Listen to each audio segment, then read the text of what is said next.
Bonjour tout le monde, me voici de retour pour une nouvelle vidéo. Donc aujourd'hui nous allons parler des dégâts des réseaux sociaux et plus particulièrement de Facebook et Instagram. Donc pour remonter à la création de Facebook, il faut savoir que en fait auparavant il y avait les frères Cameron et Tyler Winklevoss qui ont commencé à développer un réseau social nommé Harvard Connection, la connexion de Harvard en 2003. Mais ils avaient besoin de Mark Zuckerberg pour finir les codes sources et rendre le site accessible. Donc ils ont fait appel à Mark Zuckerberg qui était dans leur classe et qui était très compétent dans le domaine de l'informatique. Et d'autres personnes, ainsi que donc Mark Zuckerberg, ils ont volé cette idée et ils ont créé leur propre réseau social, notamment Facebook. Et lorsque les deux frères ils ont voulu créer ce site Harvard Connection, c'était dans le but de rencontrer des femmes et donc d'avoir des rapports sexuels. Donc oui, Facebook, le but de la création de Facebook, c'est de pouvoir rencontrer des femmes et donc de pouvoir avoir des rapports sexuels en dehors du cadre du mariage. Et donc en 2012, Mark Zuckerberg, qui était donc à la tête de Facebook, a décidé de racheter Instagram. Donc on voit bien que Facebook et Instagram ont été créés dans le but de pouvoir avoir un accès simplifié à la gente féminine.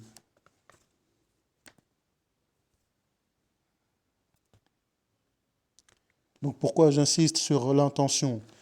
Car selon le professeur japonais, le docteur Emoto, des personnes, donc le docteur Emoto, a voulu faire l'expérience de l'intention sur la matière et plus précisément sur l'eau. Donc il y avait plusieurs personnes qui projetaient leur volonté sur l'eau et il a photographié les différentes structures cristallines. Donc il a constaté que lorsque ces individus avaient des émotions très négatives, les cristaux étaient tout dissonants. Mais quand ces individus avaient une conscience très ordonnée ou bien ils ressentaient de l'amour, le docteur Emoto photographiait ces structures de manière très belle et ordonnée. Et donc, ce résultat a été repris par plusieurs autres scientifiques. En gros, scientifiquement, il a été prouvé que les intentions, la volonté ont un impact sur le monde physique, sur la matière. Étant donné que l'intention a un impact sur la matière, cela signifie que les utilisateurs de Facebook et d'Instagram peuvent être fortement influencés par la fornication, car l'intention a un impact sur la matière, sur l'eau. Le corps humain est composé à 70% d'eau. Donc lorsqu'on regarde Instagram, Facebook, notre corps est automatiquement influencé par ses intentions. Et donc, il faut avoir connaissance du conscient ainsi que du subconscient. Qu'est-ce que c'est que le conscient? Tout ce que je vois, entends, dis, pense, s'imprègne dans mon subconscient. Le subconscient, c'est mon logiciel interne, un programme interne. Et donc, en fonction du subconscient, le cerveau va tout faire pour réaliser les programmes, les croyances qui ont été imprégnées dans le subconscient. C'est comme l'exemple du taxi. Lorsque on voit une voiture de taxi, de l'extérieur, on pourrait penser que c'est le chauffeur qui conduit, c'est lui qui contrôle. Mais en fait, le chauffeur, ça, c'est-à-dire c'est le conscient. Et le subconscient, c'est le passager qui est derrière. En réalité, le chauffeur ne contrôle rien du tout. C'est le passager qui est derrière qui donne les ordres au chauffeur. Et donc le chauffeur se déplace pour atteindre la direction que le passager derrière a décidé. Donc nous, tout ce qu'on voit, tout ce qu'on entend, ça va avoir un impact sur notre subconscient. Et donc ça va créer des croyances. Et en fonction de ces croyances, le cerveau va nous donner des ordres. Donc quel est le rapport avec Facebook? Donc comme j'ai dit, Facebook, Instagram ont été créés pour avoir des rapports sexuels hors mariage. Donc qu'est-ce que cela signifie? Donc la personne va aller sur Facebook ou Instagram, par exemple un homme, il va visualiser des belles femmes, le profil, les images de belles femmes qui sont sur Instagram. qu'est-ce qui va se passer dans son cerveau? Il y a l'hormone de la... Donc il va avoir l'hormone du plaisir appelée la dopamine qui va être sécrétée. Donc à chaque fois il va voir une belle femme, son cerveau va le récompenser avec la dopamine. Mais le problème de la dopamine, c'est que le corps, le cerveau devient très vite accro, il a besoin d'une plus grande dose. Donc il voit une femme qui a un beau sourire, qui a une belle silhouette, donc son cerveau va lui demander d'avoir plus. Donc là, il va avoir des femmes de plus en plus belles. Mais qu'est-ce qui va se passer? Son cerveau, il va lui demander plus. Donc le cerveau ne sera plus satisfait par juste la vision de ces images. Maintenant, le cerveau, il voudra toucher ces femmes-là et donc s'accoupler avec ces femmes-là. Donc le fait qu'il voit ces femmes-là, dans son subconscient, ça va créer des croyances, des ordres. Et donc son cerveau va l'obliger maintenant à tout faire pour trouver ces femmes-là, pour pouvoir s'accoupler avec elles.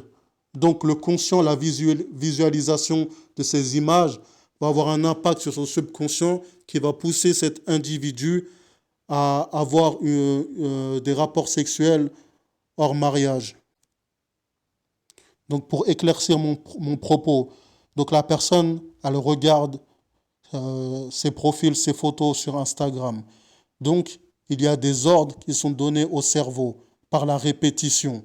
Il y a des croyances, des paradigmes qui sont créés dans le cerveau.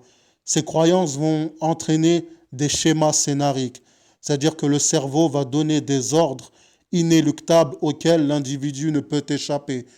Donc ça va entraîner des conséquences, des actions, et donc cet individu qui est tout le temps sur Instagram, Facebook, va vouloir maintenant toucher ces femmes. Et il ne peut pas échapper à ces ordres, tout comme la personne qui est accro à la cigarette, à l'alcool, ne peut échapper à ces ordres, car le fait qu'il a consommé de l'alcool ou des cigarettes, ça a créé une addiction à ces substances-là, et donc le corps a besoin de ces substances-là, sinon le corps ressent un vide.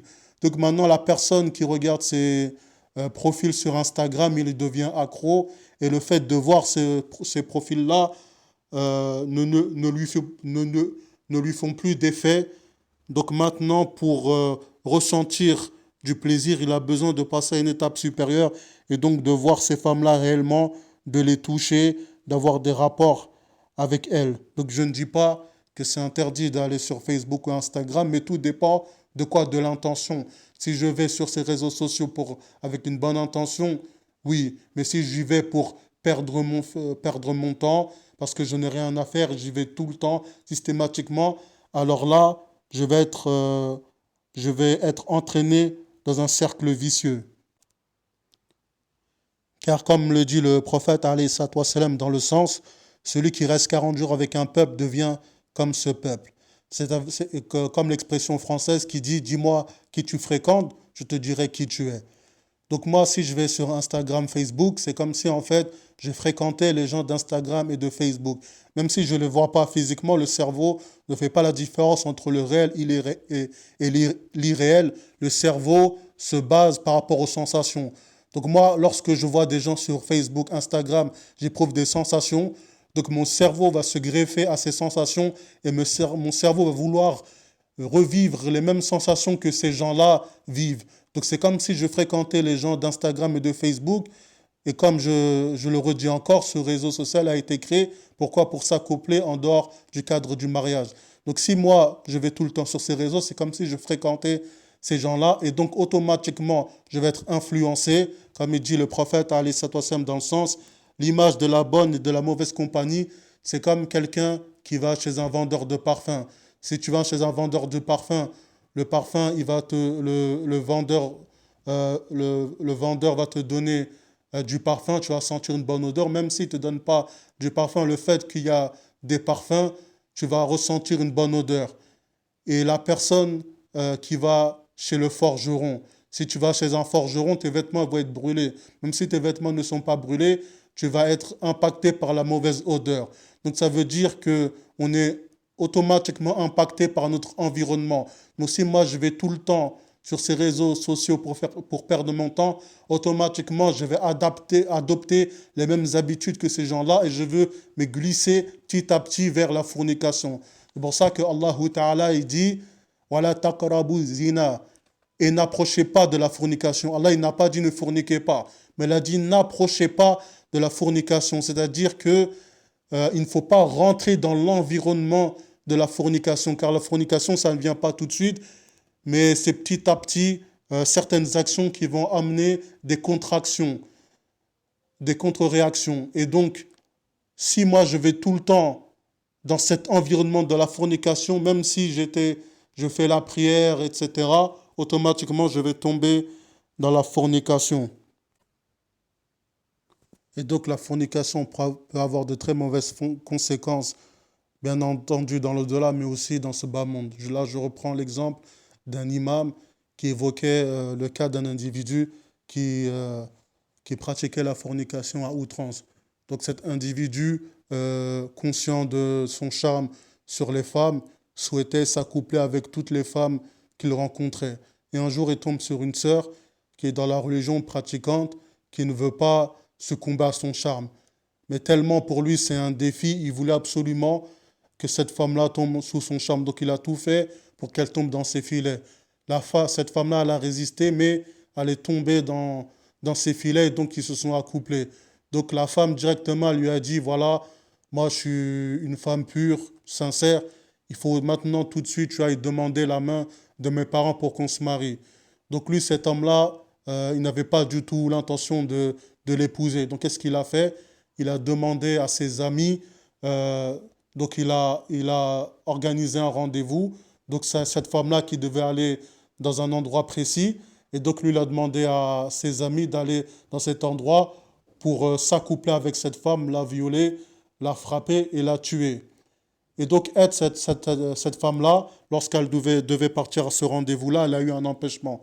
Donc, cette femme-là, elle a demandé à sa copine d'aller à sa place. Et lorsque sa copine, elle est partie à cet endroit, à sa place, eh ben, ces individus, ils l'ont violée, frappée, ils l'ont tuée. Mais il a été constaté qu'en fait, cette copine-là, c'était la sœur de l'individu dont je suis en train de vous parler. Donc, cet individu, ensuite, il a demandé à ses amis, est-ce qu'elle est morte, cette fille est morte là? Est-ce que cette fille est morte? Donc ses amis lui ont dit oui, on a fait comme tu nous l'as demandé. Donc cet individu, il va voir cette femme-là en pensant que c'est la fille avec qui il s'est accouplé. Lorsqu'il voit le corps, il constate qu'en fait c'est sa propre sœur.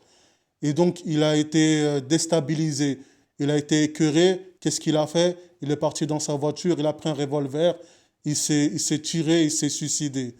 Donc de la fornication, sa propre sœur, elle est morte et lui-même, il s'est suicidé. Ça fait partie des dégâts de la fornication.